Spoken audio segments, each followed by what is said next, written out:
What's up, everybody? Welcome to Fantasy Sports Now. Today I want to bring to you starting pitching, busts, and overvalues. These are guys that I'm not looking to take in my drafts. Their value is rather too high, or I really think that they could break my team. Today I'm filming in a different spot. My wife actually had an appendix attack. She's doing fine. I got some free time to kind of walk away while she's recovering. Everything's good. Her health is always my forefront. I appreciate all you guys subscribing and making comments. It's made this a lot of fun, and as long as you keep doing that, I'm going to keep making content for everybody. But I'm a guy who likes to jump right in, so let's do that. Number one, I have Blake Snell. So, exciting move to San Diego. We all know what happened in Tampa Bay, where the decision was to take him out after 6 innings in the World Series game because of analytics.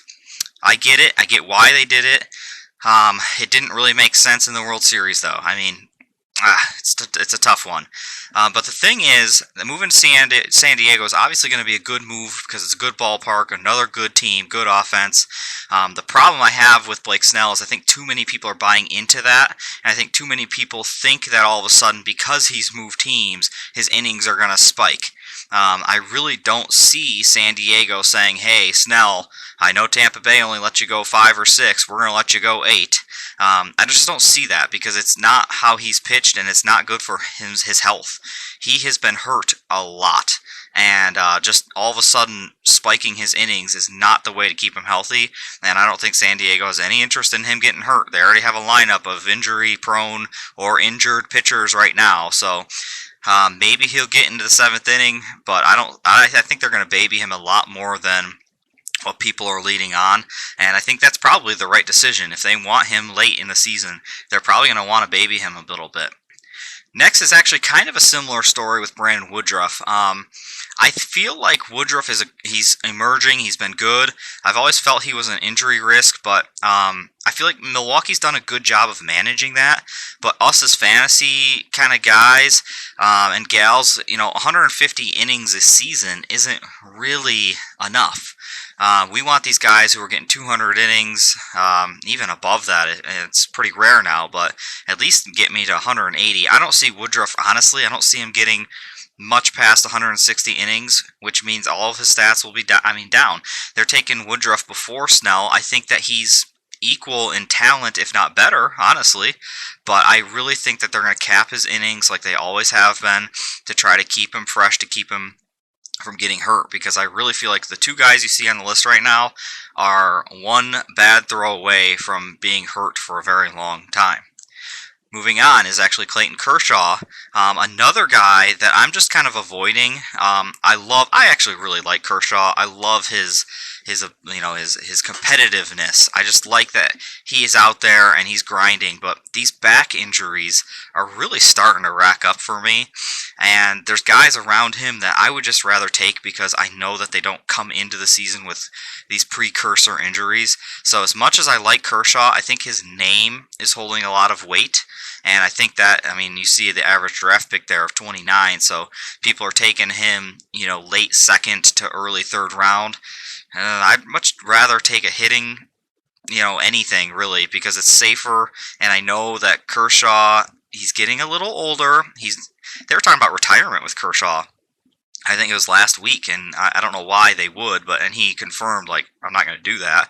But he's aging, he's getting hurt a lot, and don't pay for the name, don't pay for what he did, try to pay for what he's going to do. Similar story here, Zach Greinke. You could argue that it's a really good value at 97 ADP. You really could, and it probably is at that point. But I guess what I'm trying to get at with Greinke is don't buy him just because you know his name and think that he's still elite or even great.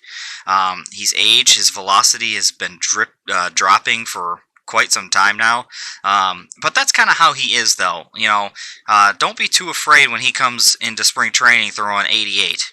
I've been there. It was 5 years ago. He does this every year. He has this really low velocity, and he's okay. He's solid.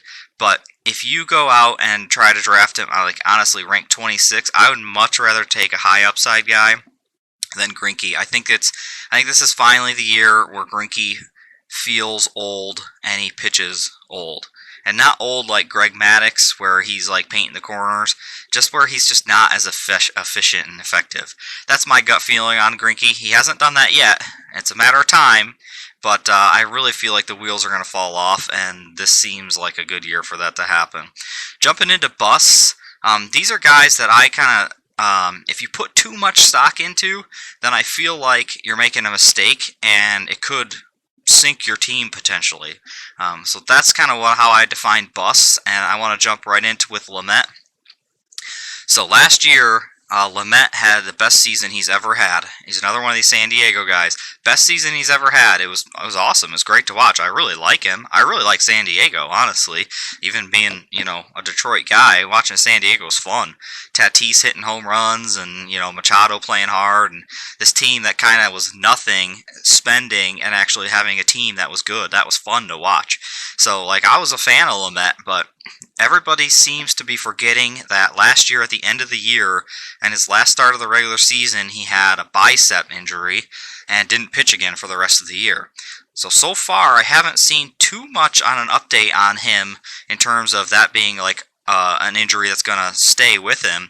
But history has shown that usually a bicep injury isn't a bicep necessarily. It's rather something higher up in the shoulder, or usually more likely it's in the elbow. And bicep injuries are not good. They're not ideal. Lamet is a guy that, like I said, I love, but I'm avoiding entirely. Somebody else is going to take him at what his value is if he's healthy, but I really don't. A, I don't think he's healthy, and B, he had the greatest year of his career. So you're buying based on his height, like his maximum, and I'm just not willing to do that. So somebody else is going to take him before I will in every draft. But there's too many ifs. If he's healthy, if he can repeat that good year, if San Diego's going to be good. But this next guy is actually very similar here. So Ohtani's great for baseball. I love it. A duel, he hits, he pitches. He's like a young superstar kind of guy. He's got an aura kind of thing. He's good for real life baseball. I really am avoiding Ohtani in every facet in fantasy, however. So it was a couple days ago they came out and said that he's throwing 97 on the gun. That's great. They said he's going to pitch again this year. That's really good for fantasy value. So this ADP was taken, I think, before that news broke. So he's going to skyrocket up in drafts, knowing that he's going to pitch. I've always felt that Ohtani his value is in pitching, because we saw what he did that one year. He came in, and I feel like he was in the top 15 overall pitching. The thing with Ohtani, though, is he came into the league with an elbow issue. He had Tommy John. He returned from Tommy John and had an elbow issue. And now, after all that, he's pitching again. He's finally supposedly over that. He didn't have a second Tommy John. I don't really know what they did to recover his elbow the second time either. So I think whatever was there is still there. I really don't trust his arm. I think that they are going to baby Ohtani in a big, big way. I don't know if he'll even get to 150 innings. If you're in a league where you do 2 starts, you might have 2 starts in 1 week, weekly. I think that he's maybe going to pitch once a week, maybe. I think that they'll try to save him. They'll baby him a lot, and that's all if his elbow is okay. So if his elbow's okay, if he gets innings, if he can win, all of these, and if he can actually be elite again. That's too many ifs for me on the pitching side. On the hitting side, I feel like I just need to see more. I've seen 3 years of average to below average kind of hitting. Yes, he can hit home runs. Yes, he can steal. But he doesn't seem to ever put up anything spectacular outside of somebody that you could just pick up on waiver wires. And he's a DH only. So I would much rather have somebody who plays third and second, and I can fill in my lineup when they're not playing, and then fill somebody else in at util who's hot. I'd rather start hot people than stick Ohtani in DH and just let it ride, because he doesn't produce enough as a DH for me to like him as a hitter. And for me, he's way too risky as a pitcher. So for me, it's a full straight avoid. Somebody else can value him. Somebody else can take the risk. I'm going to take a safer hitter. I'm going to take a safer pitcher and with upside, and I'll get probably more value because there's too many ifs with Ohtani. Moving on, similar story actually here with Charlie Morton. I just don't think that he's going to get innings. He was really good in 2019.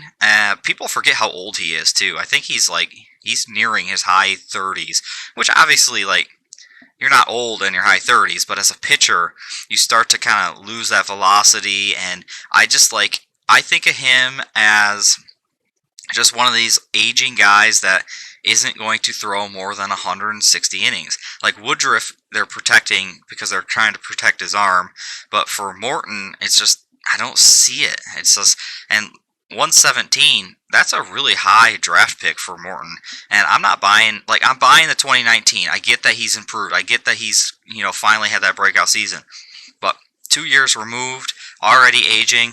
It's a hard pass for me. Next is Keuchel.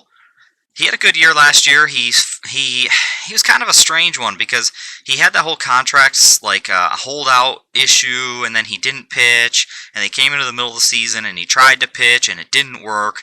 Then he goes to Chicago and he has a pretty good season. So the goods about Keuchel is he plays for what I think is going to be a really good team in Chicago. And I think that they're going to beat up on Detroit, and I think they're going to beat up on Kansas City a lot, and he's going to pitch against them a lot. What I don't like about Keuchel is the fact that he strikes out nobody. Well, I don't want to say nobody.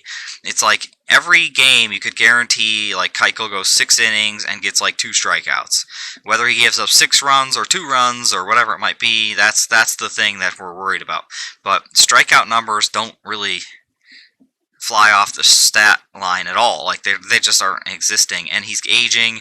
And the other thing I don't like is I know that it didn't really burn him too much last year, but he plays for the White Sox, and they hit a lot of home runs in Chicago.